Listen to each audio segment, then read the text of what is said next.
అవిద్యానామంతస్తిమిరమిహిరద్వీపనగరీ జడానాం చైతన్యస్తబకమకరందుశ్రుతిఝరీ దరిద్రాణాం చింతామణిగుణనికా జన్మజలధౌ నిమగ్నానాం దంష్ట్రామురరిపువరాహస్య భవతి.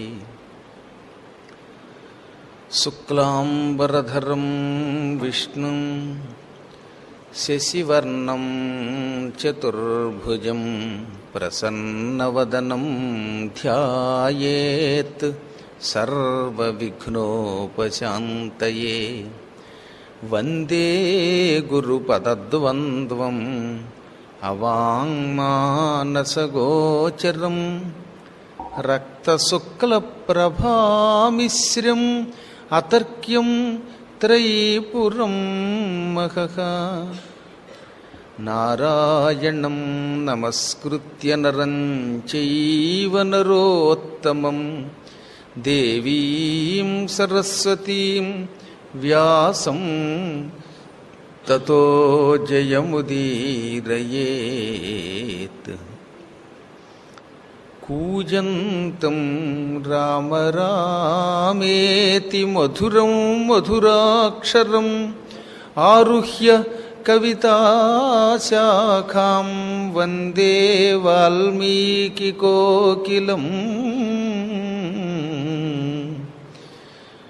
ఆంజనేయమతిపాటలాననం కాంచనాద్రికమనీయ విగ్రహం పారిజాతతరుమూలవాసినం భావయామి పవమాననందనం.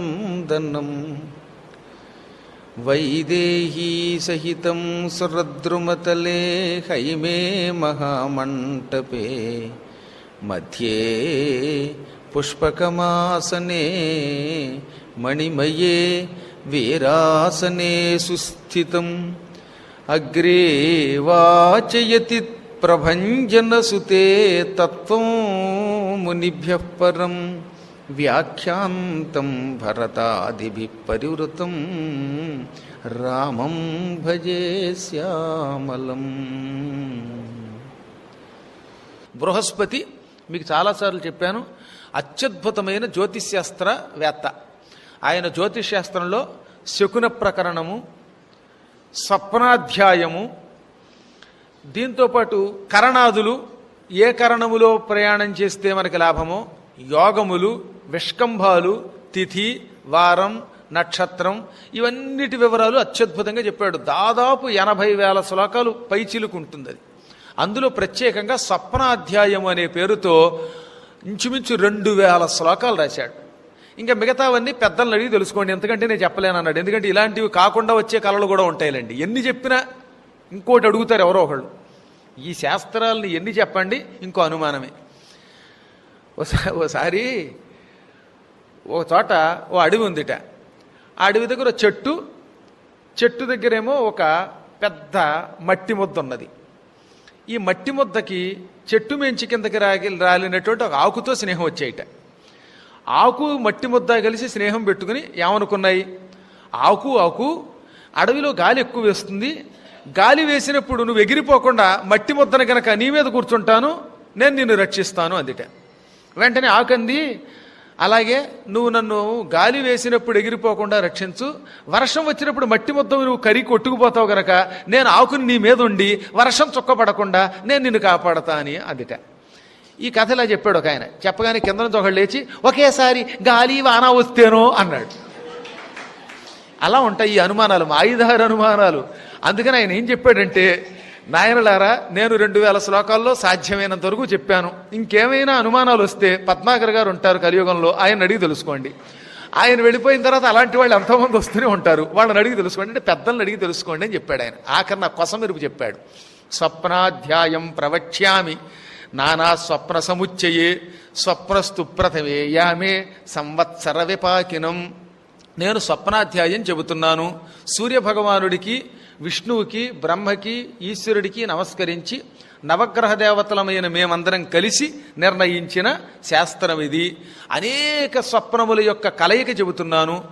మొదటి జాములో వచ్చిన కల, మొదటి జాము అంటే రాత్రి 8 గంటల నుంచి 10 గంటల మధ్యలో మొదటి జాము అంటాం. ఆ లోపు వచ్చిన కల సంవత్సరం లోపు ఫలిస్తుంది.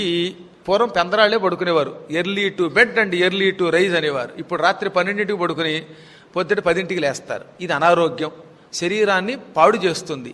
పెందరాళ్లే పడుకుని పెందరాళ్లే బ్రాహ్మీ ముహూర్తంలో లేవడం మంచిదని శాస్త్రం అన్నమాట. అందుకని మొదటి జాములో కల వస్తే సంవత్సరంలో ఫలిస్తుంది. ద్వితీయేచ అష్టభిర్మాసై, రెండవ జాములో వచ్చిన కల ఇంచుమించుగా 10 to 12 మధ్యలో వస్తే దానికి అష్టభిర్మాసై 8 నెలల్లో ఆ కల ఫలిస్తుంది. త్రిభిర్మాసై త్రియామికం, మూడవ జాములో వచ్చే కల 3 నెలల్లో ఫలిస్తుంది. చాతుర్థే యామికే స్వప్నే మాసే నైకే ఫలం లభేత్, 4వ జాములో వచ్చే కల 1 నెలల్లో ఫలిస్తుంది. అంటే 4వ జాములో ఎవరికైనా కల వచ్చిందంటే ఖచ్చితంగా 1 month తిరిగేలోపు ఆ కల ఫలించి తీరుతుంది. అరుణోదయ వేళాయాం దశాహేన ఫలం లభేత్, సూర్యుడు ఎర్రగా అవుతున్న సమయంలో ఒకవేళ ఎవరైనా నిద్రపోతున్నప్పుడు కల వస్తే ఆ సమయంలో వచ్చిన కల 10 రోజులలో ఫలిస్తుంది. ఉదాహరణకి ఎవరో ఒక ఆయనకి తెల్లవారుజామున సూర్యుడు ఉదయిస్తున్నప్పుడు పెళ్ళైనట్టు కల వచ్చిందంటే గ్యారంటీగా వాడికి 10 రోజుల్లో పెళ్ళైపోతుంది. ఎలా అయిపోతుందంటే చెప్పలేం. అదే కక్కు వచ్చినా కళ్యాణం వచ్చినా ఆగదంటారు. కక్కు వచ్చినా కళ్యాణం వచ్చినా ఆగదని ఎప్పుడో పెద్దలు చెప్పారన్నమాట. ఎవరికైనా వాంతి వచ్చిందంటే ఆగమంటే ఆగదు. కళ్యాణం కూడా అంతే, గడి వచ్చిందంటే నిమిషాల్లో అయిపోతుంది. కానీ కళ్యాణానికి ముందు కక్కు వస్తే మాత్రం కళ్యాణం ఆగిపోయే ప్రమాదం ఉంది. అందువల్ల మొత్తం మీద అరుణోదయ వేళాయాం, సూర్యుడు ఎర్రగా ఉదయిస్తున్నప్పుడు మాత్రం 10 రోజుల్లో కల ఫలిస్తుంది. ఏవంచానుదితే కాలే త్రిరాత్రంతు భవిష్యతి, సరిగ్గా సూర్యుడు ఉదయించే సమయానికి కల వస్తే, అంటే ఎర్ర కిరణాలు కూడా పోయి సూర్యుడు వచ్చేస్తున్నాడు ఆకాశంలోకి, అప్పుడు వచ్చినటువంటి కల 3 రాత్రులలో ఫలిస్తుంది. గవాన్ దోహన వేళాయాం, ఆవు పాలు పితుకుతున్నప్పుడు ఎవడైనా నిద్రపోతూ ఉంటే వాడికి కల వస్తే సద్యస్వప్న ఫలం లభేత్, వెంటనే కల ఫలిస్తుంది. ఇక అతవూర్ధ్వం ప్రవక్ష్యామి స్వప్న పుణ్య ఫలం ధ్రువం. ఇవన్నీ ఎప్పుడు ఫలిస్తాయో చెప్పారుగా. ఇక ఇక్కడి నుంచి కలలలో ఏమి వస్తే ఫలిస్తాయి, ఎటువంటి కలలు పుణ్యమిస్తాయి, ఏ కలల వల్ల మనకి చెడ్డ ఫలితం వస్తుందో చెబుతున్నాను. మళ్ళీ కలలు కూడా అందరికీ ఫలించవట.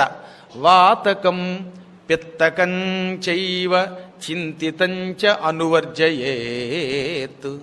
ఎవరికైనా వాతరోగం ఉంటే, శరీరం వాతంతో బాధపడుతూ ఉంటే, ఆ వాతరోగం ఉన్నవాడికి కలలు వస్తే ఆ కలలు ఫలించవు.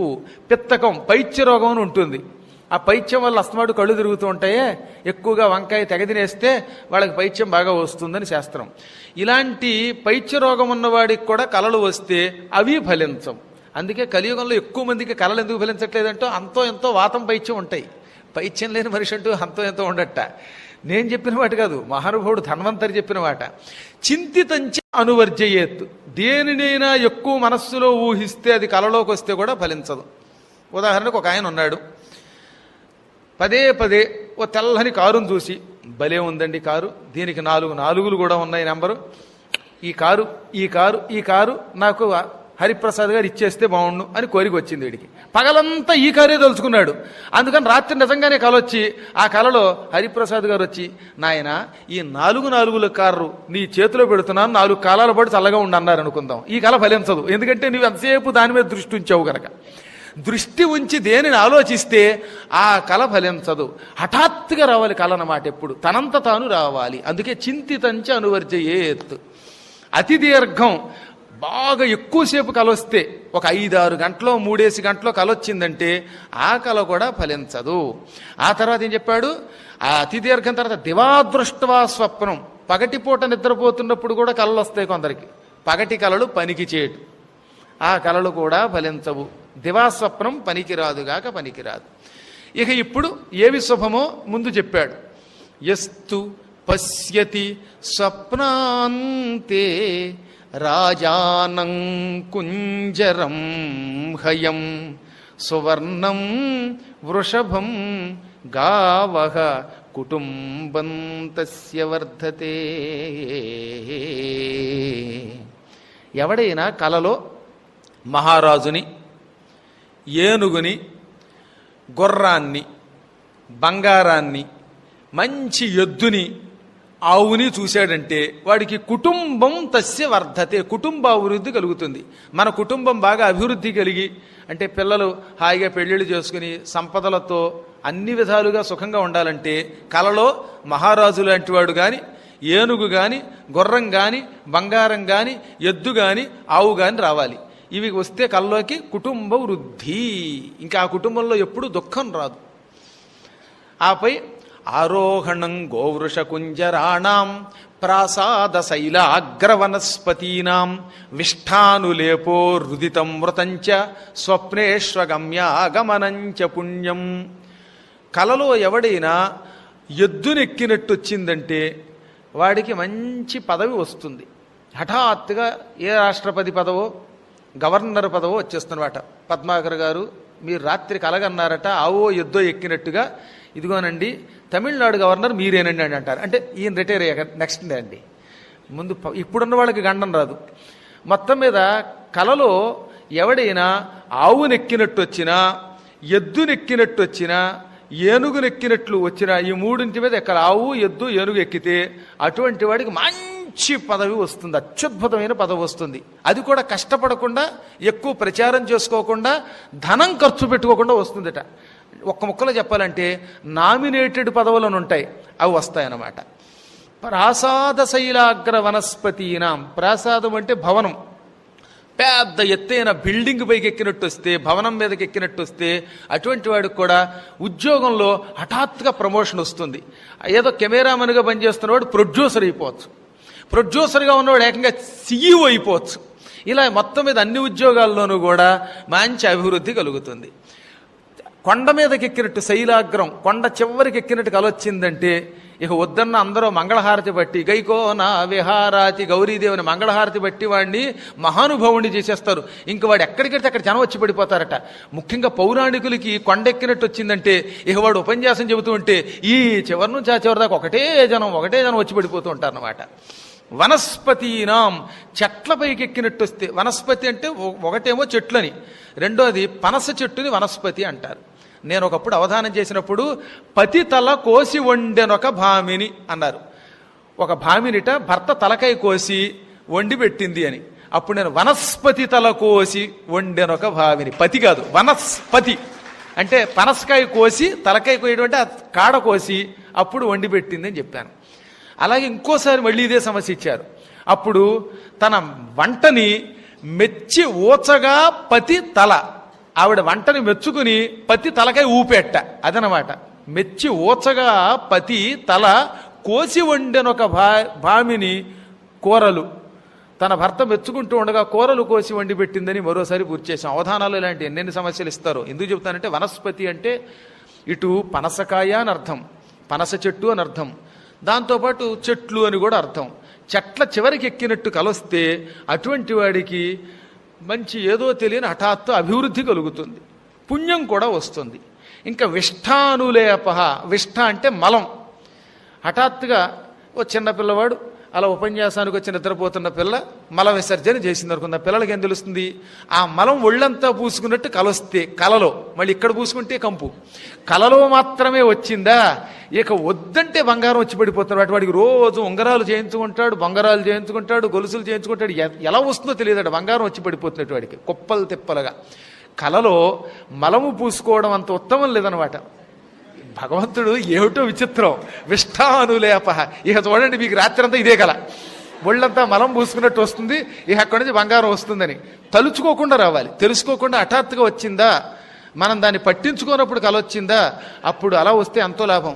ఇంతెందుకు మీకు, నకులుడికి అజ్ఞాతవాసంలో ఉండగా అలా కలొచ్చింది, ఒంటికి మలం పూసుకున్నట్టుగా.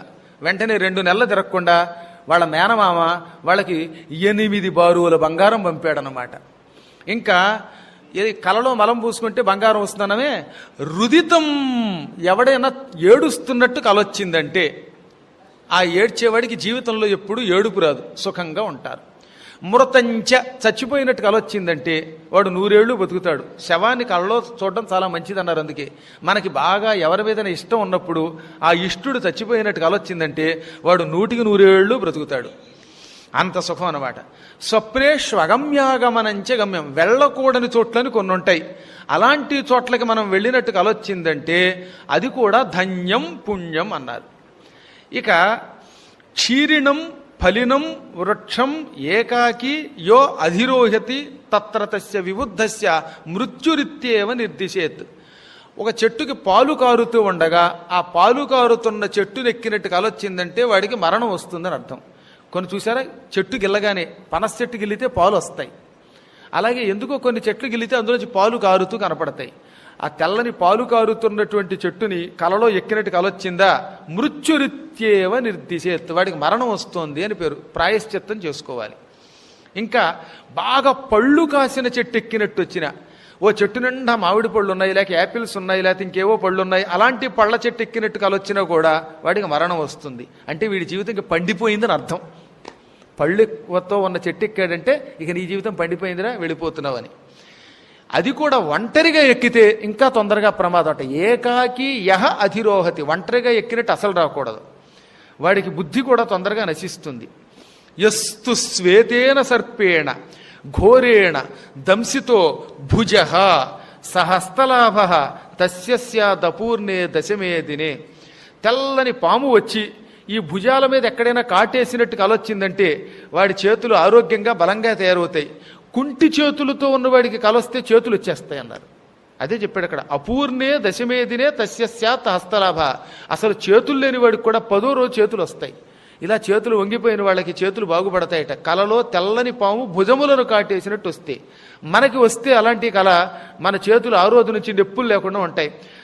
సూట్ కేసు మోస్తే అబ్బా లాగుతోందండి అంటున్నామే, ఇంక ఈ లాగుళ్ళు పోయి ఆరోగ్యం వస్తుంది. ఒరగో వృశ్చికో వాపి జలూకా దృశ్యతే యది అవ్యయంచ అర్థసిద్ధించ పుత్ర తస్య వినిర్దిశేత్తు. వరగ పాము గాని, వృశ్చిక తేలు గాని, జలూక జలగ గాని కల్లో కనబడితే అటువంటి వాడికి అవ్యయంచ అర్థసిద్ధించ తరగనంత డబ్బు వస్తుంది. వ్యయము అంటే తరిగిపోయే, అవ్యయము తరగని డబ్బు వస్తుందంటే వీడు యావజ్జీవితం ఎంత డబ్బు ఖర్చు పెట్టుకున్నా, ఎన్నిసార్లు ఐలాండ్కి వెళ్ళినా, అదేదో ట్రెజర్ ఐలాండ్కి వెళ్ళినా, ఇంకేవో క్లబ్బులకు వెళ్ళినా, పార్కులకి తిరిగినా, ఎంత ఖర్చు పెట్టినా యావజ్జీవితం డబ్బు తరగదట. అంత ధనం వస్తుంది. ఏమేంటి, కలలో పాము తేలు జలగా వస్తే అవ్యయార్థ సిద్ధి. పుత్రం తస్య వినిర్దిశేత్. ఆ ఇంట్లో ఉన్న ఆడవాళ్ళకి పెళ్ళయితే అటువంటి వాళ్ళకి మగపిల్లవాడు పుట్టి తీరతాడు. ప్రాసాద శైలమారుహ్య సముద్రం తరతే నరహ. ఎవడైనా ఓ భవనం ఎక్కి ఈ బిల్డింగ్ కదిలిపోతూ సముద్రం దాటినట్టు వస్తే, సాధారణంగా సముద్రం దాటాలంటే ఆకాశంలో విమానంలో దాటుతాం లేదా పడవలో దాటుతాం. అలా కాదట, ఒకడు బిల్డింగ్ ఎక్కెట్ట, ఈ భవనం హఠాత్తుగా ఆకాశంలో ఎగురుతూ సముద్రం దాటించి వేరే చోటికి తీసుకుపోయింది అనుకుందాం. కళలు అలా వస్తాయి విచిత్రంగా. నాకు కూడా చాలా కాలం క్రితం ఒకప్పుడు అలా వచ్చిందనమాట. హఠాత్తుగా ఇంట్లో కూర్చునుంటే ఓ పిట్ట వచ్చి నన్ను ఆకాశంలోకి పట్టుకుపోయినట్టు కల వచ్చింది. ఆ తర్వాత కొద్ది రోజులకే పురాణం చెప్పడం మొదలెట్టాను. దాని ఫలితం ఎక్కడ చెప్పలేదనుకోండి, నా అనుభవంతో చెబుతున్నాను నేను.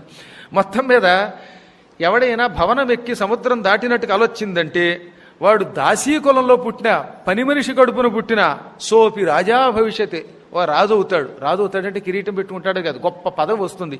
ఏ రాష్ట్రానికో సీఎంఓ పిఎంఓ గవర్నరో ఏదో ఒకటి అవుతాడు. యస్తు మధ్యే తటాకస్య భుంక్తే వై ఘృతపాయసం. ఒక చెరువు మధ్యకెళ్ళి అక్కడ ఒక ఆకులో పాయసం పెట్టుకు తిన్నట్టు కలొచ్చిందంటే, చెరువు మధ్యలో ఆకులో పాయసం తిన్నట్టు వస్తే అటువంటి వాడు అఖండే పుష్కరే పత్రే తం విద్యాత్ పృథివీపతిం. వాడు సమస్త లోకాల్లో కల్లా గొప్ప పండితుడై భూమండలానికి రాజు అవుతాడు. లేదా భూమండలంలో అందరూ వాడి కీర్తిని శ్లాఘించి నెత్తి మీద పెట్టుకుంటారనమాట. గొప్ప గురువైన అవుతాడు, లేదా అధికారైన అవుతాడు. ఏది, చెరువు మధ్యలో తామరాకులో నేతి పాయసం తిన్నట్టు కలొస్తే. బలాకాం కుక్కుటాం క్రౌంచీం లబ్ధ్వాయ ప్రతిబుధ్యతే. కలలో వలాక పక్షులు చెప్పారు మీకు. ఇప్పటికి కూడా ఈ గంగా యమున సంగమం, సరస్వతి అడుగున అంతర్వాహినిగా ఉంటుంది. ప్రయాగ క్షేత్రం త్రివేణి సంగమంలో వలాహక పక్షులను ఉంటాయి. ఆ నీటిలో తిరిగి హంసజాతికి చెందిన ఒక కొంగల్ లాంటి పిట్టలు. ఆ పిట్టలకు అల్లోకి వచ్చిన కుక్కుటములు, కోళ్ళు వచ్చిన, క్రౌంచ పక్షులు వచ్చిన అటువంటి వాడికి సత్కులాల్ లభతే కన్యాం, పెళ్ళవ్వకుండా జుట్టు ఊడిపోయిన వాడికి కూడా ఇలాంటి కళ వస్తే మంచి భార్య, నెత్తి మీద పెట్టుకునే భార్య వస్తుందన్నమాట. ఈ కళ వస్తేను భార్యాంచ ప్రియవాదిని, ఆ కన్య భార్య అయ్యాక ఇంక వీడి జీవితంలో ఎప్పుడు వెనక్కి తిరిగి చూసుకోక్కర్లా. ప్రేమగా మాట్లాడుతూ ఏమండి వచ్చారా అని కూర్చోబెట్టి కాఫీ ఇచ్చి వాడికి అన్ని సేవలు చేస్తూ భార్య అంటే ఈవిడే అనిపించుకుంటుందిట ఈ కళ వచ్చిన వాళ్ళకి. ఈ కళ కనడం మొదలెట్టండి. ఆదిత్య మండలం వాతు చంద్ర మండలమేవవా స్వప్నే గృహ్యతి హస్తాభ్యాం రాజ్యం సంప్రాప్నుయాన్ మహత్. హఠాత్తుగా ఒక స్త్రీ తన చేతితో కాని చీర చెంగుతో కాని సూర్యమండలాన్ని చంద్రమండలాన్ని తుడిచినట్టు కలొచ్చిందంటే, ఆకాశంలోకి వెళ్ళిందట ఒక స్త్రీ. సూర్యుడిని లేక చంద్రుడిని చేత్తోనో లేక చీర కొంగుతోనో తుడిచిందంటే కొద్ది రోజులలో రాజ్యానికి రాణి అయిపోతుంది భర్తతో కలిసి. ఇవన్నీ సరదా కోసం చెప్పడంలా, ఇప్పుడు రాబోయే కలంతా అదే. సీతాదేవి విషయంలో ఆవిడ నిజంగా చంద్రమండలాన్ని తుడవబోతోంది. ఇప్పుడు అదే స్త్రిజట చెబుతూ స్వప్నాధ్యాయములలో బృహస్పతి చెప్పినటువంటి కలలన్నీ నాకు కల్లోకి కనిపించాయి. ఆ ఫలితాలు రాబోతున్నాయి ఇప్పుడు. యుక్తాం హంస సహస్రేణ స్వయమాస్థాయ రాఘవ శుక్లమాల్యాంబరధరో లక్ష్మణేన సహాగత. నాకు కళ నిమిషానికి మారిపోయింది. హఠాత్తుగా 1000 హంసలు పూంచినటువంటి ఒక గొప్ప రథంలో రాముడు ఆకాశంలో ఎగరడం మొదలుపెట్టాడు. ఒక రథం ఆకాశంలో ఎగురుతోంది, దానికి 1000 హంసలున్నాయి.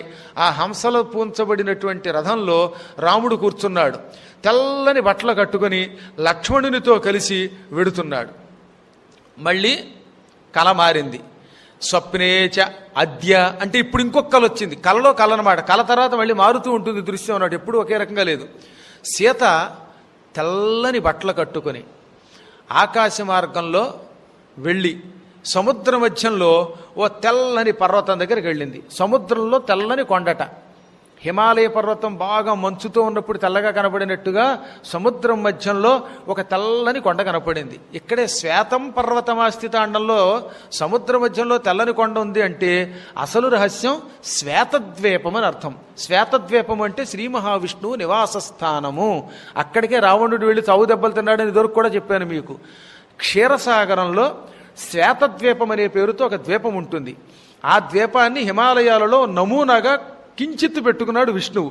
అంటే క్షీరసాగరంలో ఉన్న శ్వేతద్వీపం ఇక్కడికి కూడా ఒక నకిలీ ద్వీపం, దానికి నమూనా ద్వీపం హిమాలయాల్లో కూడా ఉంది. సామాన్య మానవులు తపస్సుకు అక్కడికి వెడితే మొదట్లో ఇక్కడి ద్వీపం కనపడుతుంది. అక్కడ కొంతకాలం నియమనిష్టలతో ఉండి అక్కడ ముందు అందగత్తెలు కనపడతారు. ఎందుకు చెప్తున్నానంటే ఈ మాట, శ్వేతద్వీపానికి వెళ్ళాలంటే ముందు ఇక్కడ పరీక్ష తట్టుకోవాలి. హిమాలయాలలో ఉన్న శ్వేతద్వీపంలో పరమసుందరీమణులు కనపడతారు. ఆ సుందరీమణులను చూచి భక్తితో నమస్కరించామా మనం వైకుంఠానికి ఎడతాం. రావణాసురుడిలాగా వెర్రివేషాలు వేసామా అక్కడ లొంగిపోయామా భ్రష్టత్వం. భగవంతుడు ముందు మనల్ని పరీక్షిస్తాడు, ఇంద్రియ నిగ్రహం ఉందా లేదా అని. ఎక్కడ ఎవడు తపస్సు మొదలెట్టినా ముందు ఎందుకు రమ్మని పంపుతాడు అనుకుంటున్నారు? ఈ పిచ్చాడు ఈ కాస్తకే లొంగిపోతే ఇంక వీడికి తపస్యం వస్తుందండి.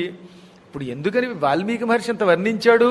ఒరే నాయనలారా, ఈ వర్ణన జరుగుతున్నప్పుడు మీ మనస్సు నిగ్రహించుకుంటే మీరు సీతాదేవిని రాముణ్ణి దగ్గరికి వెళ్ళి పూజించి వైకుంఠానికి ఎడతారు. ఇక్కడ లొంగిపోయారా, లొట్టలు వేసుకున్నారా, ఇక మీ పని అయిపోయినట్టే, అధపాతాళానికి వెళ్ళిపోతారని చెప్పాడు అనమాట మనకి. అందుకని అనుక్షణం మనకు ఒక పెద్ద సాధన. పురాణములంటేనే సాధన, యావజ్జీవితం సాధనే. శ్వేతద్వీపంలో ఉన్న సుందరీమణులను చూచి ఏమాత్రం చెక్కు చెదరకుండా ఉన్న కారణం చేతనే ధ్రువుడు, నారదుడు, తుంబురుడు ఇలాంటి మహానుభావులు మోక్షం పొందారు. ధర్మరాజు అలాగా ఆ శ్వేతద్వీపాన్ని చూచి పరమభక్తితో, అమ్మల్లారా నన్ను పరీక్షించడానికి వచ్చిన జగన్మాతలు మీరుని నమస్కరించాడు. తెలిసిన మీకు జైమిని భారతంలో చెబుతాడు. ఇంకెవ్వరికీ అంత శక్తి లేదట. హరిశ్చంద్రుడు మళ్ళీ లొంగలేదు, అందుకే వాళ్ళు గొప్పవాళ్ళు అయ్యారు. అదిగో అలాంటి శ్వేతద్వీపం కనపడిందనమాట ఈవిడికి. ఆ తెల్లని పర్వతం మీద అమ్మవారు కూర్చుని ఉన్నది, అనగా ఆదిలక్ష్మీ స్వరూపిణి ఆవిడ అక్కడ కనపడింది. ఆ సమయంలో సీత సూర్యుడితో కూడిన సూర్యకాంతి వలె ఉన్నది. రామేణ సంగత సీత భాస్కరేణ ప్రభాయత. రామునితో కలిసి సీత ఆ శ్వేతపర్వతం దగ్గరకు వచ్చింది. సూర్యుడితో కాంతి వచ్చినట్టుగా రాముడితో సీత అక్కడికి వచ్చింది. ఇంతలోనే ఆ దృశ్యం మారిపోయింది. ఓ 4 దంతములు కలిగిన తెల్లని ఏనుగోటి కనపడింది. ఐరావతం వంటి ఏనుగు, పూర్తిగా స్వచ్ఛముగా తెల్లని ఏనుగు, దానికి 4 దంతాలు ఉన్నాయి. ఆ దంతాలు కలిగిన ఏనుగు మీద రాఘవుడు కూర్చున్నాడు. ఆరూఢ శైల సంకాశం చచార సహ లక్ష్మణ తతస్థౌ నరశార్దోలౌ దీప్యమానౌ స్వతేజస. పెద్ద కొండంత ఏనుగది. ఆ ఏనుగు మీద ముందు రాముడు, వెనక లక్ష్మణుడు కూర్చున్నారు. ఈ ఇద్దరు యువకులు, పురుష శ్రేష్ఠులు, తమ కాంతితో లోకాలని దిక్కులని వెలిగించేస్తున్నారు. సూర్యుడు వస్తే ఎంత కాంతి, అలాగే రామలక్ష్మణులు 4 దంతములు కలిగిన తెల్లని ఏనుగు మీద ముందు వెనక కూర్చుని వస్తూ ఉంటే వారి శరీరం నుంచి వస్తున్న కాంతి ఒకటి తెల్ల కాంతి, ఒకటి ఎర్ర కాంతి లోకాలన్నిటినీ కమ్మేయడం మొదలెట్టింది. ఆ సమయంలో శుక్లమాల్యాంబరధరవు, ఇద్దరూ తెల్లని బట్టలే కట్టుకుని ఉన్నారు. తెల్లని మల్లెపూల దండలు వేసుకున్నారు. జానకీదేవి దగ్గరకు వచ్చారు. ఆ జానకీదేవిని రాముడు తన తొడ మీద కూర్చోబెట్టుకున్నాడు. ఇద్దరూ కలిసి ఒక కొండ చివరకు వెళ్ళిపోయారు. ఆ ఏనుగు మీద భర్త యొక్క స్కంధమాశ్రిత తొడ మీద కూర్చుని సీత వెళ్ళిపోతోంది కలలో. అంటే ఈవిడికి తిరిగి భర్తతో కలిసే యోగమున్నది. కలలో ఎవరైనా భార్యాభర్తలు భర్త తొడ మీద భార్య కూర్చుని కనబడిందంటే ఎంత వియోగంతో ఉన్నా ఆ ఇద్దరూ మళ్ళీ తొందరలో కలుసుకుంటారు, యావజ్జీవితం సుఖంగా ఉంటారని అర్థం అన్నమాట. అదిగో అది చూచాను. భర్తురంకాత్ సముత్పత్తి తతః కమలలోచన. చివర్న ఒక మాట అంటాడండి, ఇంత శుభలక్షణాలు ఉన్నాయి కదా, అయినా చివర్లో కొంతకాలం మళ్ళీ ఎందువల్ల సీత రాముడిని విడిచిపెట్టి ఉండవలసి వచ్చింది అని. ఆవిడ కళ్ళు కొంచెం పాలిపోయి ఉండేవిట. కళ్ళు పాలిపోయిన స్త్రీకి ఎన్ని శుభచకనములున్నా చివరి రోజులలో భర్తకి దూరమై ఒంటరిగా శరీరం విడిచిపెట్టవలసి వస్తుంది. అందుకని తొందరగా అవతార సమాప్తి కోసం ఆవిడ కళ్ళు దగ్గర పాలిపోయినట్టుగా పెట్టుకుని పుట్టిందిట. అది లేకపోతే ఈ జన్మలో సీతాదేవికి అవతార సమాప్తి ఉండదు, రాముడిని విడిచిపెట్టదు. విడిచిపెట్టకపోతే ఎల్లకాలం సీతారాముల అవతారంతో వాళ్లే ఉండిపోతే తర్వాత ద్వాపరయుగంలో కృష్ణావతారం ఎలాగా ఎప్పటికప్పుడు యుగం కాలం బట్టి మారాలి కదా. అందుకని కావాలని ఈ కళ్ళు కొంచెం మార్చుకుని పుట్టింది. దీనికే మనకి సాముద్రిక శాస్త్రం అని పేరు. అవయవములలో ఏదన్నా ఇంత లోపం ఉంటే ఆ వ్యక్తికి ఎన్ని శుభములున్నా ఎక్కడో కష్టం వస్తుంది. అర్జునుడు ఇంత గొప్ప జాతకుడు ఎందుకని మధ్య మధ్యలో కష్టాలు పడుతున్నాడు అని ధర్మరాజు అడిగాడు. అర్జునుడి వంటి జాతకం ఎవరికీ లేదని కృష్ణుడు పొగిడాడు అరణ్యవాసంలో. అప్పుడు అంటాడైనా, అర్జునుడు అపూర్వ జాతకుడు మీలో, అయినా మీతో పాటు అరణ్యవాసం అజ్ఞాతవాసం ఎందుకు చేయవలసి వచ్చిందో తెలుసా? అతని చిరుతొడలు కొంచెం పొట్టిగా ఉన్నాయి, అక్కడ కొంచెం బలంగా మాంసం ముద్ద బయటకు వచ్చింది. చిరుతొడలు కలిసి ఉండడం వల్ల, కొద్ది లోపం ఉండడం వల్ల అతను కూడా పేడి రూపం ధరించడం, మీతో పాటు అరణ్యవాస అజ్ఞాతవాసాలు చేయడం వచ్చింది. అది తప్ప మిగతా శరీరం అంతా చాలా గొప్పది. అందుకే మిగతా వాళ్ళకంటే అతను ఎక్కువ సుఖాలు పొందుతాడు. ఎందువల్లో చెప్పారు, అరణ్యవాసంలో అందరూ నానాయాతన పడుతుంటే ఆయన మాత్రం వెళ్ళి శివుణ్ణి మెప్పించి హాయిగా పాశుపతాస్త్రం పొంది ఆపై స్వర్గానికి వెళ్ళి ఇంద్రుడి సింహాసనం మీద కూర్చున్నాడు. అరణ్యవాసంలో కూడా భోగం అంటారు అది. ఇంద్రసింహాసనం మీద కూర్చోగలిగాడు. ఎందుకని? మిగతా శరీరం బాగున్నది. కొంచెం కష్టం ఎందుకంటే తొడల దగ్గర తేడా ఉన్నదట. మనందరికీ కూడా అవయవాల్లో ఎక్కడో చోట లోపం ఉంటుంది. ఆ లోపమే లేకపోతే మనకి దుఃఖం రాదు. ఆ దుఃఖం రావడానికి సాముద్రిక శాస్త్ర ప్రకారం భగవంతుడు సృష్టిస్తాడు. ఏ లోపము లేదు రాముడికి కూడా తెలుసునా. కానీ ముక్కు కొద్దిగా ఈ కొస దగ్గర పొడుగుందిట. ఆ కొంచెం పొడుగుంటే భార్యకి దూరంగా ఉంటారు. ఈ కొంచెం కొనదేలి పొడుగుంటే ఆడవాళ్ళకి మరీ గద్దముక్కులో ఉంటే చివరన అటువంటి వాళ్ళకి రెండో పెళ్ళో లేకపోతే మొదటి భర్త పోవడమో జరుగుతుందని. అదే మగవాడికి కొంచెం తేడా ఉంటే ఇదిగో భార్యకి దూరమై తరచుగా ఏడుస్తూ ఉంటారని శాస్త్రం అన్నమాట. మొత్తం ఇది ఏదో ఒక దుఃఖం వస్తుంది వాళ్ళకి. అందువల్ల ఇక్కడ ఈవిడ శరీరాన్ని బట్టి తొందరలో భర్తని తిరిగి పొందుతుంది. చంద్రసూర్యౌ మయా దృష్ట పాణినా పరిమార్జత తతస్థాభ్యాం కుమారాభ్యాం ఆస్థిత సగజోత్తమ. చంద్రుడు సూర్యుడు ఆకాశంలో ఉన్నారు. ఎంతలో అమ్మవారు సీతాదేవి వాళ్లతో కలిసి ఏనుగు మీద వెడుతోంది. చంద్రుడు దగ్గరికి వెళ్ళగానే చేత్తోటి ఆ చంద్రుడిని ఇలా తుడిచిందిట. అద్దానికి మకిల పడితే అద్దాన్ని మనం గుడ్డతో తుడిచినట్టుగా అమ్మవారు తన చేతితో చంద్రుడిని తుడిచింది, శుభ్రం చేసింది. తర్వాత సూర్యుడి దగ్గరికి వెళ్ళి ఆయన్ని కూడా పాణినా పరిమార్జతి దృష్ట, చేతితో తుడుస్తూ ఉండడం చూచాను చంద్ర సూర్యుల్ని. ఆ తర్వాత వాళ్ళిద్దరూ కలిసి సీతని పరిపరి విధాలుగా గౌరవిస్తూ తీసుకువెళ్లారు. లంకానగరం అంతా ఆ ఏనుగు మీద తిరిగారు వాళ్ళు.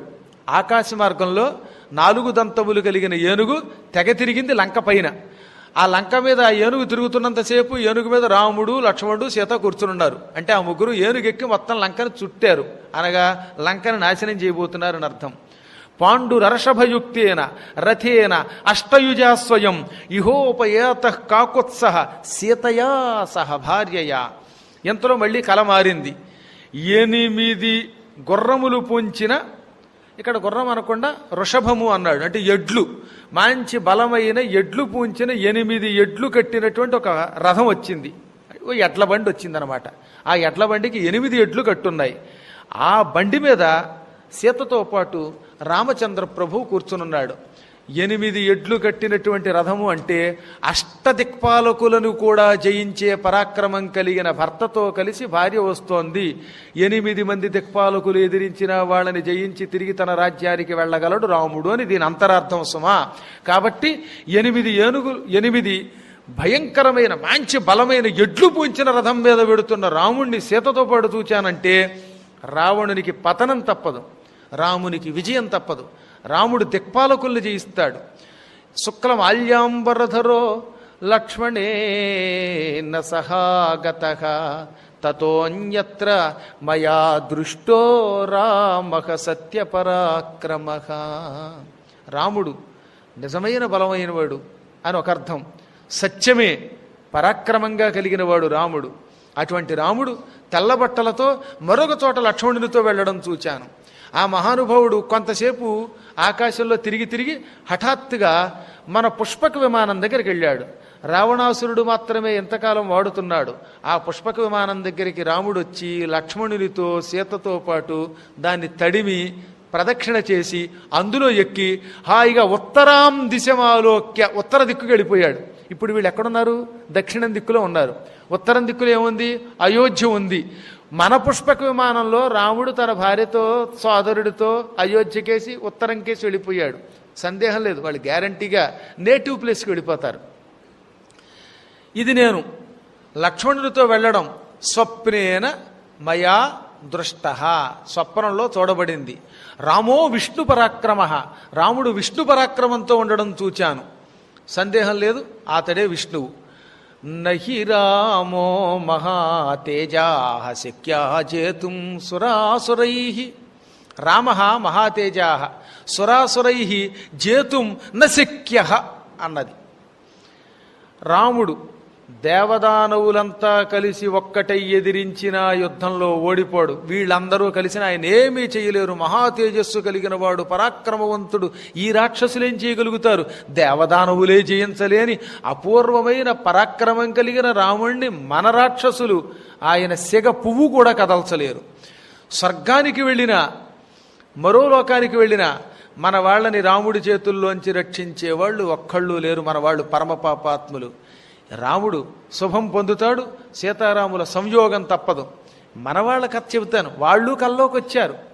రావణుడు ముందు కనపడ్డాడు. ఎలా కనపడ్డాడు? ఓ చోట బాగా నువ్వుల నూనె పోశారట. ఆ నువ్వుల నూనెలో పడిపోయి ఆ నువ్వుల నూనె తాగుతూ హే హే హే అని నవ్వుతూ, వెకిలి నవ్వుతూ, మధ్యలో గోక్కుంటూ, తల ఏడుస్తూ నూనె తాగుతూ కనబడ్డాడు. కలలో నువ్వుల నూనె కనబడినా, శని కనబడినా, నువ్వుల నూనె తాగుతున్నట్టు కలొచ్చినా, ఒంటికి నూనె మర్దనా చేసుకున్నట్టు కలొచ్చినా వాడికి మరణగండం ఉందని శాస్త్రం. ఎప్పుడు కల్లో నూనె కనపడకూడదు. మహాభయంకరమైన దోషాలు అదొకటి.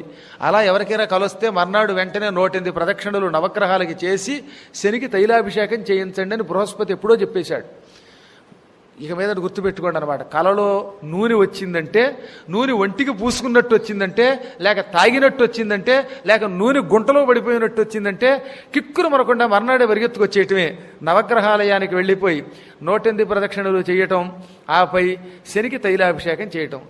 మాకు కాళ్లల్లో రాడ్లున్నాయండి, మాకు బ్యాడ్ అండి, మేము కదలలేమండి, ప్రదక్షిణ చేయలేమంటే ఓపిక లేనివాడు ప్రదక్షిణ చేయకపోయినా పర్వాలేదు, తైలాభిషేకం మాత్రం కుర్యాత్ చేసి తీరాలి. ఎందుకంటే చెప్పాడు అక్కడ పొంగు అనగా కుంటివాడు. కుంటి వాళ్ళకి ప్రదక్షిణ చేయడం కుదరదు. ఆరోగ్యం బాగా లేని మానవులకి శరీరముతో శ్రమ చెయ్యలేనప్పుడు శరీర సంబంధమైన ప్రదక్షిణాదులు ఆపి కేవలం అభిషేకం మాత్రం చేసుకుంటే చాలు. రావణుడు అలా నూనె తాగుతూ కనబడ్డాడు. రక్తవాసాహ పిబన్మత్తః కరవీరకృతస్రజః విమానాత్ పుష్పకాదద్య రావణః పతితో భువి. ఎర్రని బట్టలు కట్టుకున్న మన నల్లని రావణుడు, అసలే నల్లగా ఉంటాడు, మన మామూలు నలుపు కాదు, ఇక గౌడు గేదికి ఆయనకి తేడా లేదు.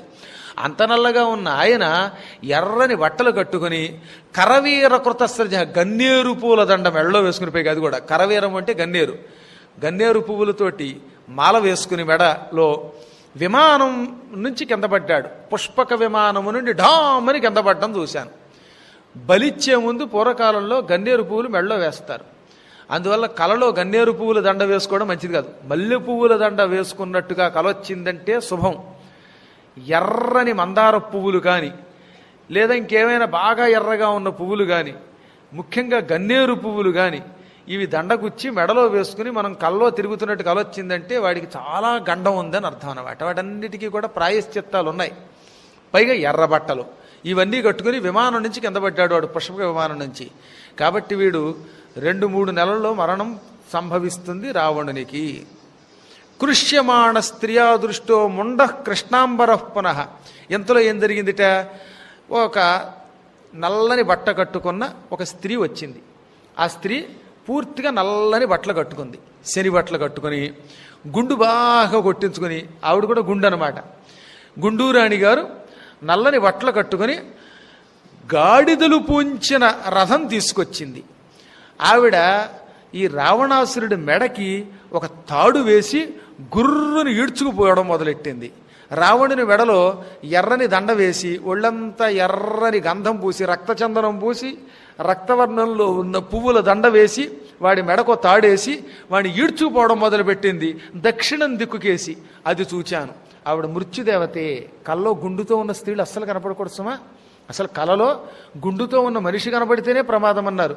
ఒక్క శంకరాచార్యుల వంటి గురువులైతే పర్వాలేదు, కానీ తక్కిన మనుషులు ఎవరైనా ముండనంతో, శిరోముండనంతో కనపడితే కొంత దోషం. అందులో స్త్రీలు గుండు చేసుకుని నల్లని బట్టలు కట్టుకుని ఎర్రని దండలు వేసుకొచ్చారంటే మాత్రం భయంకర అపమృత్యువు రాబోతున్నది. అటువంటి వాళ్ళు 9 శుక్రవారములు వెంటనే అమ్మవారికి అర్చన చేసి తీరాలని బృహస్పతి చెప్పాడు. కల్లో ఇలాంటివి వస్తే 9 శుక్రవారములు ఉదయం పూట అమ్మవారికి కుంకుమ పూజ చేసుకుని ఆ పూజ కుంకుమ ధరిస్తే ఆ స్త్రీలకి గండాలు రావు, వైధవ్యం రాదు. పివం స్థైలం హసన్ నృత్యన్ భ్రాంతచిత్తాకులేంద్రియ గర్ధభేరే యయూ శీఘ్రం దక్షిణాం దిశమాస్థిత. ఎంతలో మన వాళ్ళంతా రాక్షసులు రావణునితో కలిసి తెగ తాగుతూ, ఏమిటి పైగా నూనె, నువ్వుల నూనె తాగుతూ హసన్ నవ్వడం మొదలెట్టారు. అని వెకిలి నవ్వులు నవ్వడం మొదలెట్టారు. మన వాళ్ళంతా కలిసి అంతలోనే తాగుతున్న వాళ్ళు, నవ్వుతున్న వాళ్ళు నృత్యం చేయడం మొదలెట్టారు, డిస్కో డాన్సులు. భ్రాంత చిత్తాకులేంద్రియ, పిచ్చి పట్టినట్టు తిరగడం మొదలెట్టారు. అప్పుడప్పుడు ఎందుకో మానవులకి పిచ్చి వస్తే చూడండి, సెల్ ఫోన్లు ఢామని కొట్టేయడాలు, కింద పడిపోవడాలు చేస్తారు. అలా పిచ్చెక్కినట్టుగా మెడలో ఉన్న దండలు దించేయటం, పక్క వాడిని కొట్టేయటం, బుర్ర గోక్కోవడం, కింద పడిపోవడం, వెకిల్ నవ్వులు నవ్వడం, పిచ్చపాటలు పాడడం, ఇవన్నీ చేస్తున్నారట. భ్రాంత చిత్త ఆకులేంద్రియ. ఈ విధంగా మనస్సంతా వికలమైపోయి పిచ్చి వాళ్ళల్లా ప్రవర్తిస్తూ, నూనె తాగుతూ, నవ్వుతూ, నృత్యం చేస్తూ గాడిదల మీద ఎక్కి వెళ్ళడం మొదలుపెట్టారు.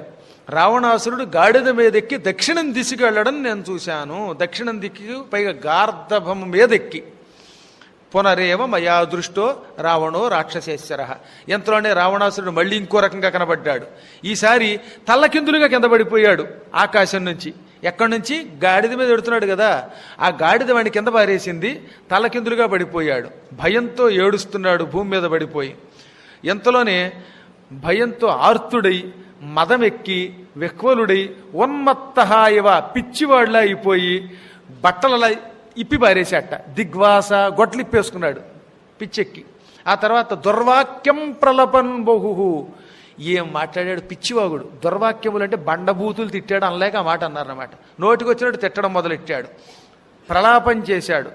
అక్కడ దుర్గంధముతో సహించడానికి వీలు కాని ఘోరమైన నల్లని మలమూత్రముల రొచ్చుగుంట ఉన్నది. ఉత్తి మలం ఒంటికి పూసుకుంటే చాలా మంచిది, కానీ డ్రైనేజీ గుంట ఉండి అందులో నానా రకాల చెత్త, ఈ ఎంగిలాకులు పారేసినటువంటి గుంట, ఆ గుంటలోకి మనం పడిపోయినట్టు కలరాకూడదు. కేవలం మలం కాకుండా రకరకాలైన ఎంగిలాకులు, ఎంగిలి నీళ్లు, ఇంకా స్నానం చేయగా బయటకు వచ్చినటువంటి నీళ్లు, చెత్త చెదారంతో నిండినటువంటి పూర్వకాలంలో ఇళ్లలో చెత్త గుంటను పెట్టేవారు, అందులో వేసేవారు. ఆ గుంటలో పడిపోయినట్టు కలొచ్చింది. అందులోకి వెళ్ళి అది తినడం మొదలెట్టాడు వాడు. అంటే వీడు తొందరలో భయంకరమైన అపమృత్యువుని పొందబోతున్నాడు. ఇక ఆ తర్వాత దక్షిణం దిక్కుకేసి మళ్లీ ప్రయాణం మొదలెట్టాడు. ఆ కర్దమం నుంచి బయటకు వచ్చి, ఆ బురద గుంటలోంచి బయటకు వచ్చి దక్షిణం దిక్కుకి ప్రయాణం మొదలెట్టాడు. ఆ సమయంలో ఎర్రని శరీరము కలిగిన మరొక ఆవిడ వచ్చింది. ఎర్రని బట్టలు కట్టుకుని వీడి మెడకో తాడేసి గొరగొర గొరగొర ఈడ్చుకుపోవడం మొదలుపెట్టింది. కాళీ అంటే నల్లగా భయంకరంగా కాళికలా ఉన్నదనమాట. కర్దమలిప్తాంగి, ఒళ్ళంతా బురద పూసుకున్నది. అటువంటి ఆవిడ దిశం యామ్యాం ప్రకర్షతి, దక్షిణం దిక్కుకి ఈడ్చుకుపోతోంది రావణుణ్ణి. ఇదంతా నేను చూచాను. ఆ తర్వాత కుంభకర్ణుడిని చూచాను.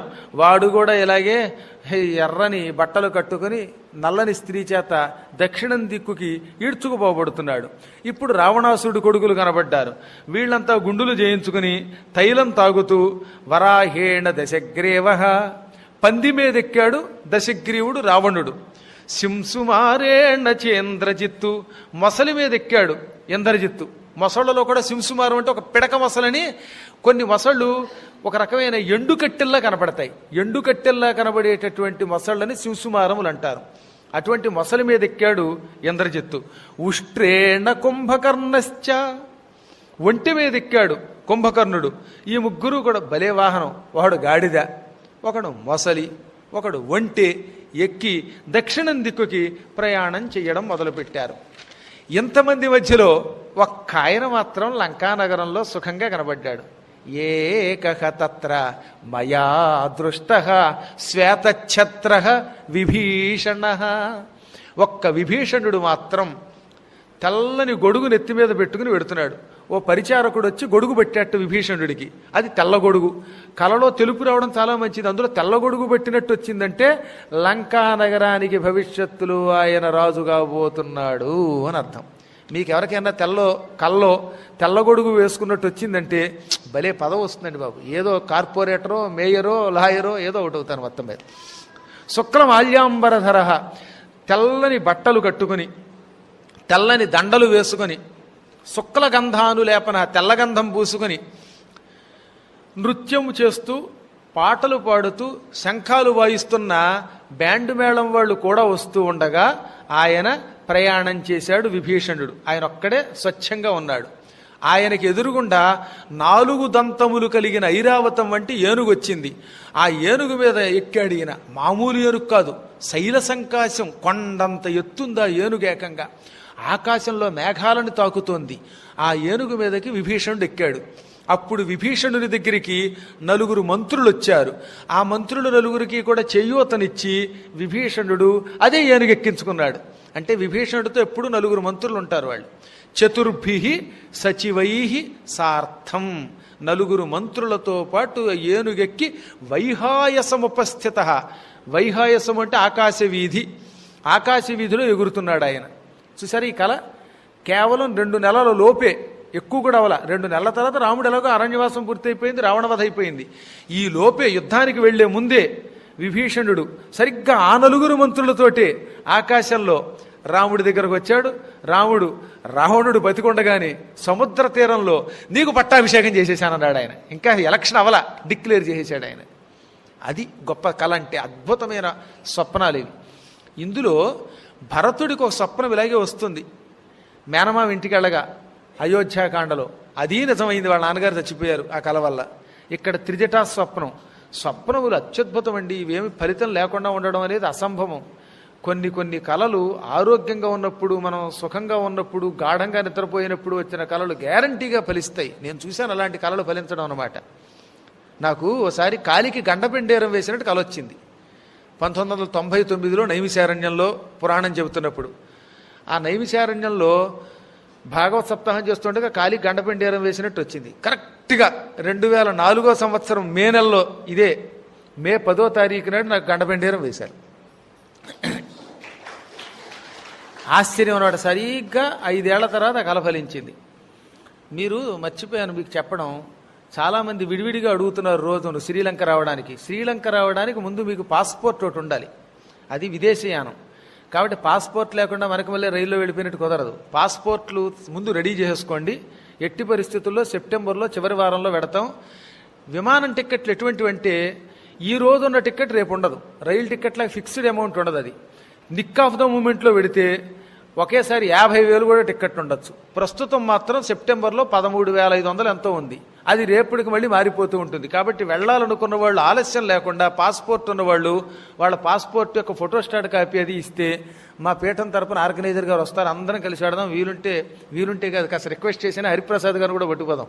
అందరం అది చూద్దాం. మరి దైవానుగ్రహం. మరి అందరం ఒకసారి చూస్తే నాకు కోరిక ఏంటంటే, ఇప్పుడు నేను చెప్పినవన్నీ నేను ఆల్రెడీ 2 సార్లు చూశాను. అశోకవనం, ఆ నది దగ్గర ఆంజనేయుడు అక్కడ అమ్మను చూడడం, అక్కడ అందులో అడుగు పెట్టడం, అలాంటి చోట కాసేపు చూస్తే మన వీలు పెట్టి ఎంతో లాభం అనమాట. అత్యద్భుతం అది. మళ్ళీ నాకు ఈ క్షణమే అశోకవనం అదంతా కనబడుతుంది, లంకంతా అన్నమాట. ఇప్పుడు 4 మంత్రులతో కలిసి ఈ మహానుభావుడు ఒక్కడు ఆకాశంలో ఎగరడం చూశాను. సమాజశ్చ మయా దృష్ట గీతవాదిత్ర నిస్సనః. ఇంకా మన మిగతా రాక్షసులంతా కలిసి గుంపులుగా పిచ్చిపాట్లు పాడుకుంటూ, రక్తం తాగుతూ, నూనె తాగుతూ, కళ్ళు తాగుతూ, ఎర్రని దండలు వేసుకుని, ఎర్రని బట్టలు వేసుకుని ఇష్టం వచ్చినట్టు తిరుగుతున్నారు. ఇంతలోనే కొంతమంది ఆ మత్తులో మైకల్లో గుడ్డలు ఇప్పు తిరుగుతున్నారు. దిగంబరంగా కల్లో కనపడ్డాడంటే వాడికి పతనం తప్పదు అని శాస్త్రం. అలా కనపడుతున్నారు వాళ్ళు. ఇంతలో హఠాత్తుగా కలలో పెద్ద విస్ఫోటనం కనపడింది. గుర్రాలతో ఏనుగులతో ఉన్న లంకా నగరమంతా విరిగి మొక్కలై భగ్న గోపుర తోరణ అన్నాడంటే విరిగిపోయిన గోపురాలతో, ధ్వజస్తంభాలతో సాగరే పతిత దృష్ట సముద్రంలో పడిపోవడం చూశాను. మొత్తం లంకంతా కూడా భూకంపానికి కూలిపోయినట్టు కూలిపోయి సముద్రంలో పడిపోయింది. అది నేను చూశాను. ఇంకొక తమాషా జరిగింది. అది మరికొద్దిసేపట్లో ఆ కళ ఫలించబోతుందన్నమాట. లంకా దృష్ట మయా స్వప్నే రావణేన అభిరక్షిత దగ్ధ రామస్య దూతేన వానరేణ తరస్వినా. ఓ మంచి వానరదూత, ఒక వానరుడు వచ్చాడు, రామదూత. నేను రామదూతని, రామదాసుణ్ణి అని చెప్పుకున్నాడు. అలా చెప్పుకున్న ఒక వానరుడు ఒక పండుకోతి నా కల్లో కనబడ్డాడు. ఆయన హఠాత్తుగా విజృంభించి మొత్తం లంకానగరం అంతా తన తోకకొన్న నిప్పుతో తగలబెట్టేశాడు. దగ్ధ అని చెప్పేసింది ఆవిడ. లంక అంతా తగలబడిపోయింది. ఎంత చూసినట్టు చెప్పేసిందండి ఆవిడ వంకతోటి. జరగబోయేదంతా రాక్షస స్త్రీలకి ముందే తెలిసిందనమాట.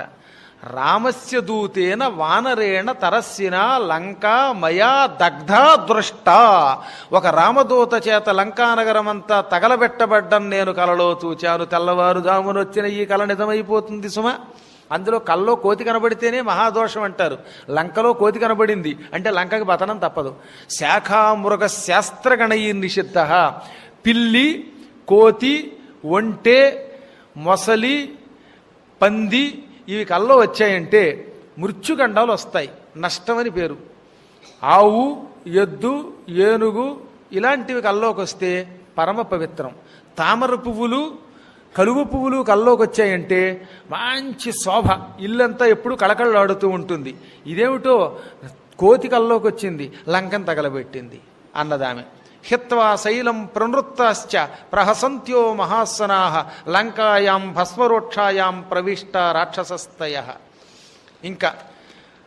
పెద్ద పెద్ద శరీరాలతో కళేబరాలతో తెగతాగి మత్తెక్కినటువంటి మన రాక్షసులు ఈ పొట్టలన్నీ ఊపుకుంటూ లంకానగరం అంతా చూశారు.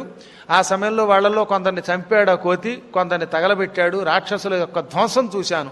కుంభకర్ణాదులు రాక్షస పొంగువులంతా ఎర్రని బట్టలు కట్టుకుని ప్రవిష్ట గోమయహ్రదే ఆవు పేడున్న ఒకానొక గోతులో దిగిపోయి ఆ పేడ తినడం మొదలుపెట్టారు.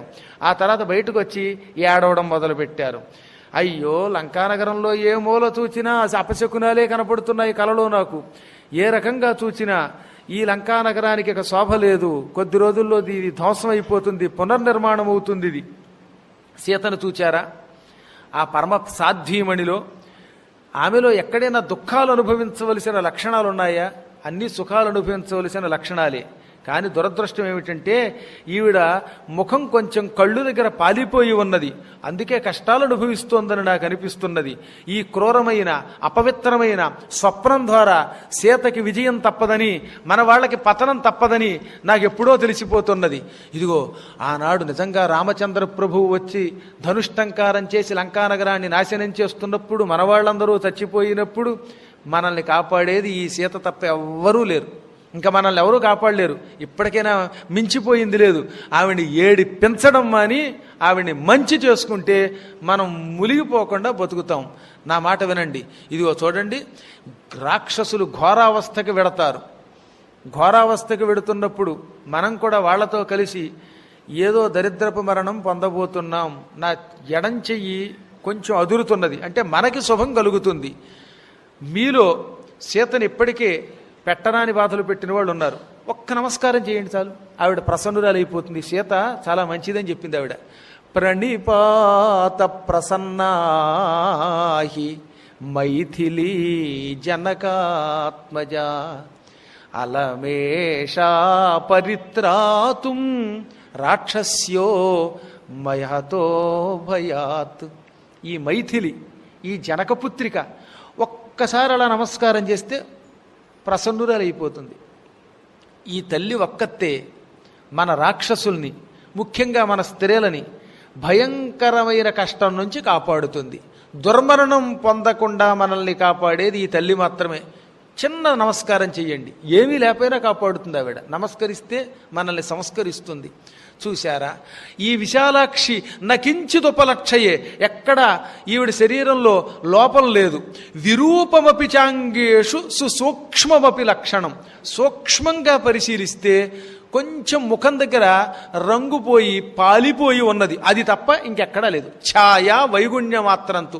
ఛాయ అంటే ఆవిడ శరీరంలో కాంతి, కొంచెం కాంతి తక్కువగా ఉంది, అందుకే దుఃఖం అనుభవించింది. రాక్షసేంద్రులకి వినాశనం తప్పదు, ఈమె భర్తకి లాభం తప్పదు అని అంటూ ఉండగానే హఠాత్తుగా ఈ సీతాదేవికి ఎడమవైపు ఈ కన్ను అదరడం మొదలుపెట్టింది. బాహురేక ప్రకంపతి, ఎడమ చెయ్యి అదరడం మొదలెట్టింది. ఆడవాళ్ళకి ఎడమవైపు ఆరోగ్యంగా ఉన్నప్పుడు అదిరితే, పైత్యం ఉన్నప్పుడు కాకుండా ఈ ఎడం చెయ్యి, ఎడం కాలు, ఎడమ కన్ను అదిరిందంటే శుభాలు కలుగుతాయని అర్థం అన్నమాట. దక్షిణం వైపు అదిరిందంటే ప్రమాదం, మగవాళ్ళకి కుడివైపు అదిరితే శుభం అన్నమాట. కరేణుహస్త ప్రతిమః సద్యశ్చోరురనుత్తమః వేపమానః సూచయతి రాఘవం పురతస్థితం. ఓ రాక్షసీమణులు వినండి, ఆడ ఏనుగు తొండంలో ఉన్న ఈ సీతాదేవి ఎడమ చెయ్యి, ఎడమకాలు అలా ఊరువు వణుకుతున్నాయి, కంపిస్తున్నాయి. అనగా రాముడు తొందరలో వచ్చి ఈవిడి చెయ్యిని చేపట్టబోతున్నాడు. ఇంకా చూడండి, ఈ చెట్టు మీద ఒక పక్షి ఉంది. ఈ పక్షి నిజానికి అక్కడ పక్షి అంటే భరత పక్షి అంటారు. తెల్లవారుజామున భరత పక్షులు శుభోదయం తెలియజేస్తూ కోస్తాయి. ఆ పక్షి ఒకటి శాఖానిలయ ఉండి కూస్తోంది. పక్షీచ శాఖానిలయ ప్రహృష్ట.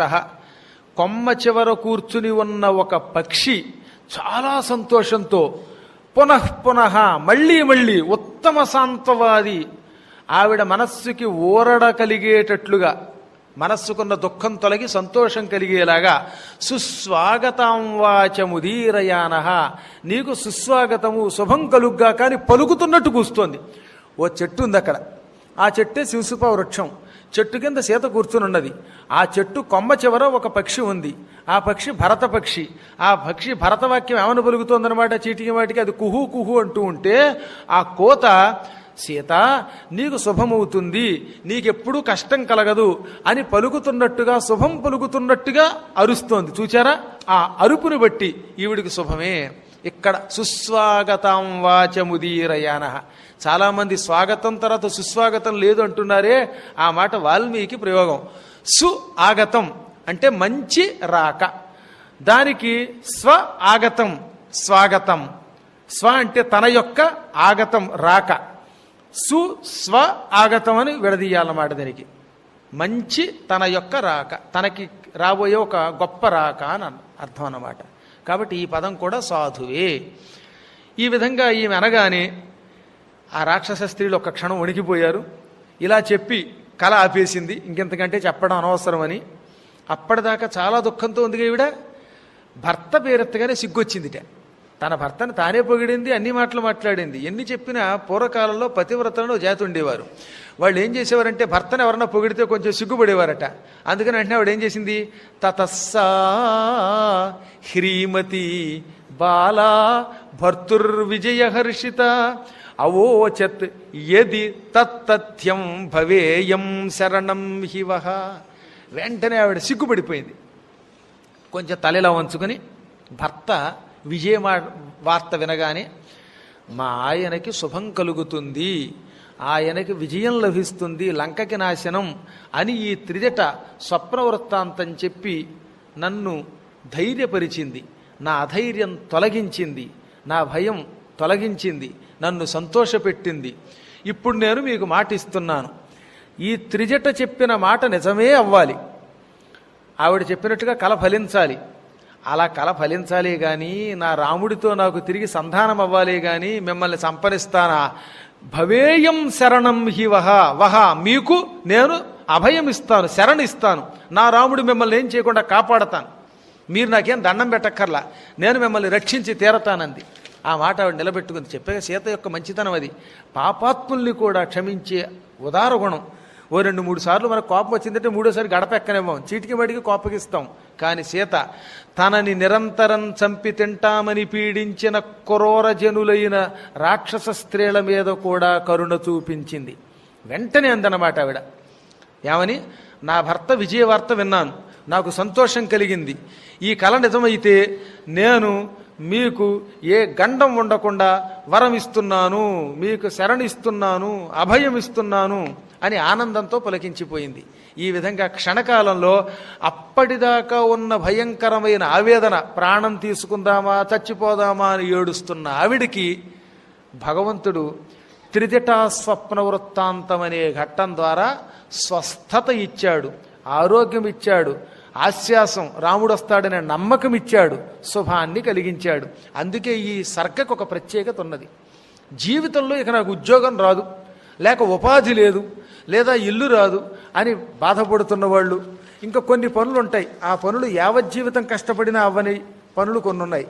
అలాంటి పనులతో బాధపడుతున్న వాళ్ళు ఆ పనుల్లో విజయం పొందాలంటే 40 రోజుల పాటు రామాయణం సుందరకాండలో ఉన్న ఈ త్రిజటా స్వప్న వృత్తాంతం అనే సర్గ 27వ సర్గ అన్నమాట. ఇది రామాయణంలో సుందరకాండలో 27వ సర్గ. ఈ సర్గని 40 రోజుల పాటు ఉదయం పూట పారాయణ చెయ్యాలి. సీతారామ లక్ష్మణుల యొక్క పటం పెట్టుకుని దానికి ఏదైనా కొంచెం తీపి నైవేద్యం పెట్టి ఈ పారాయణ అయ్యాక ఆ ప్రసాదం ఇంటిల్లిపాది పక్కవాళ్ళు అందరూ పంచుకు తింటే అటువంటి వాళ్ళకి 40 రోజుల తర్వాత కార్యసిద్ధి అయి తీరుతుంది. ఉమా సంహితలో ఉంటాయి ఇవన్నీ. అందులో పార్వతికి శివుడు చెప్పాడనమాట, కార్యసిద్ధికి రామాయణ పారాయణ, సకల కార్యసిద్ధికి రామాయణ పారాయణ అనేదంతా ఉమా సంహిత. పార్వతీ పరమేశ్వరుల సంభాషణలో పార్వతి పరమేశ్వరుణ్ణి రామాయణంలో ఏ ఘట్ట పారాయణ వల్ల ఏ ఫలితాలు వస్తాయని అడిగితే అందులో ఇది చెప్పాడనమాట. క్లిష్టమైన పనులు, ఇంకా అవ్వవనుకున్న పనులు అవ్వాలంటే ఈ సుందరకాండలోని 27వ సర్గ చెయ్యాలి అని. ఒక కుర్రాడు టెంపరీ పోస్టులో ఉద్యోగంలో ఉండేవాడు. వాడు నా దగ్గరకు వచ్చాడు. తెల్లారితే ఉద్యోగం తీసేస్తారు. వెంటనే ఇది పారాయణ చేశాడండి నేను చెప్పినట్టుగా. మీకు ఆశ్చర్యం, హాయిగా స్కేల్తో పనిచేస్తున్నాడు. ఇప్పుడు మంచి ఒక ప్రముఖమైన టీవీ ఛానల్లో, అంటే పేర్లు చెప్పం మేము, అలాగా ఇలా ఎంతో మందిని నేను చూశాను. కాబట్టి ఈ పారాయణ చేసుకుంటే మీకు సకల కార్యసిద్ధి కలుగుతుంది. మళ్ళీ రేపు యథాప్రకారంగా 6:30కి తక్కిన ఘట్టాలతో రేపు సంక్షిప్త రామకథ అపూర్వ ఘట్టం, అది వింటే రామాయణం అంతా విన్నట్టే. దాంతో కలుసుకుందాం.